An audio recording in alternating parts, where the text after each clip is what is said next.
Hi, this is Scott Garibay, and today we're going to talk about Dungeons & Dragons, and we are going to talk specifically about the 2023 Hollywood Writers' Strike. Woo! This is heating up, baby.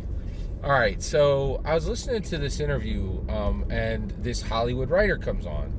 His name is Tim Barnes, and I just so appreciate his honesty about the whole situation.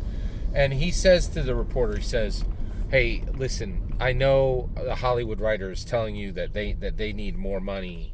He's like, I know that the Hollywood writers strike. I know what you guys think. This sounds like, and these are literally his words, this sounds like a tickle fight at the opera, right? Like this doesn't matter, right? I loved this transparency.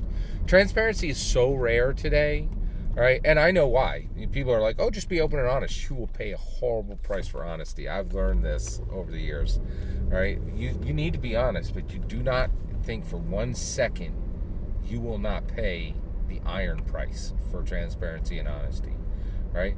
And so he was just being honest. He's like, we know that you guys do not give two rats about the Hollywood writers' strike because none of you common Americans like us, right?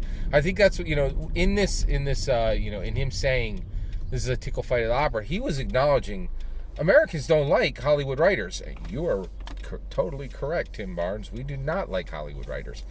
And so then he goes on and he says, here's the problem. Writing has been devalued and systematically dismantled.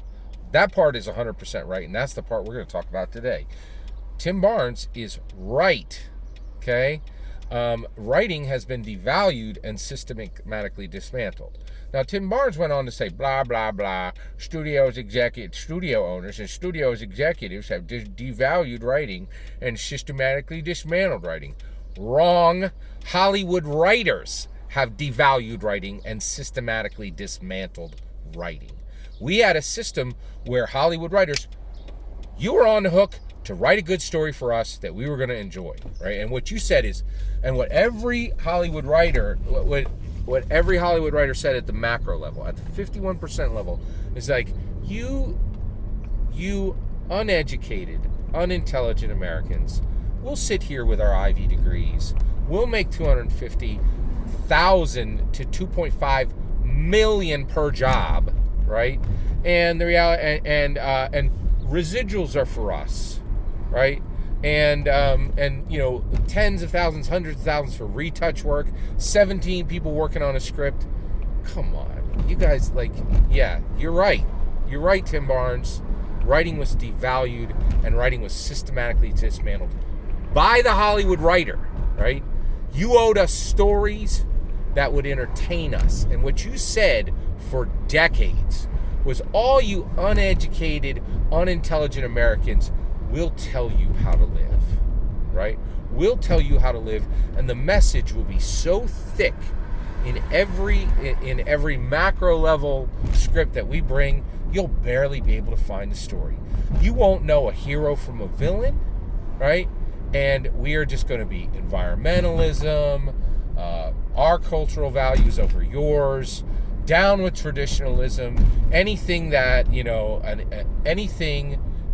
a person who is good rather than evil would value, we will destroy. And so you're right, Tim Barnes. Nobody cares when you say that a Hollywood writer should make a single dime more, right? And Americans are like, yes, that is a strike we absolutely do not care about. And I really appreciate that the Hollywood writers are not even pretending that Americans are on their side. They know, right, that they have really denigrated and abandoned the middle American, right, the heartlander, anybody who's good aligned rather than evil aligned. They know it, right? They know that this is a situation where they absolutely know it, right?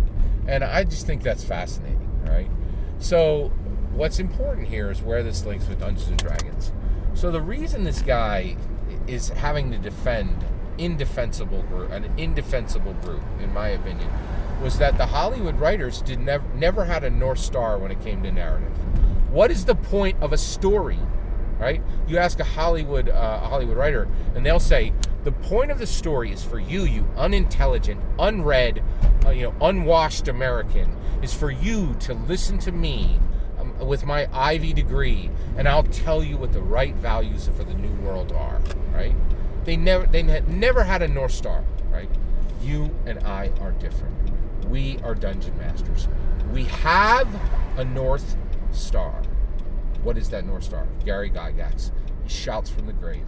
You know what he has to say about stories? He says, narratives are for helping people. That's why he made Dungeons & Dragons the most capable tool to explore identity through narrative, to explore language through narrative. And he said, you will gather the people you can. You will look them in the face and you will tell them a story.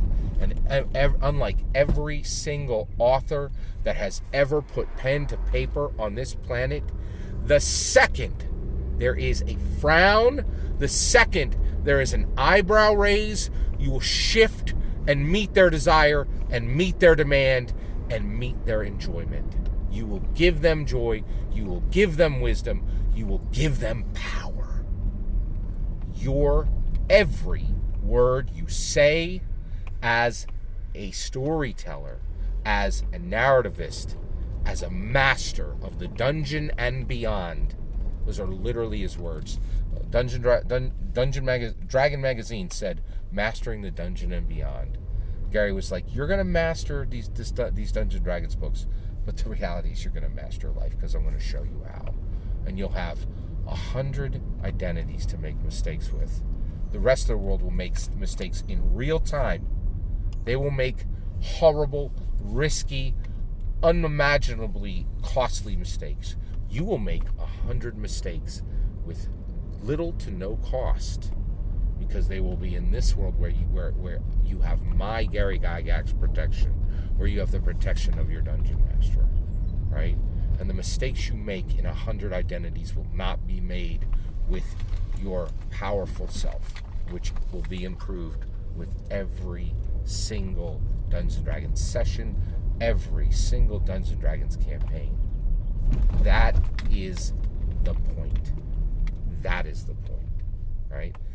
The Hollywood writers lack a North Star. You and I have the greatest North Star that humanity has ever had when it comes to the power of narrative on the secular side. Every single word of that is my humble opinion. What's important is when I get to hear your humble opinion, when you get in the comments and send your traffic. Please consider liking and subscribing, and have a wonderful millennium.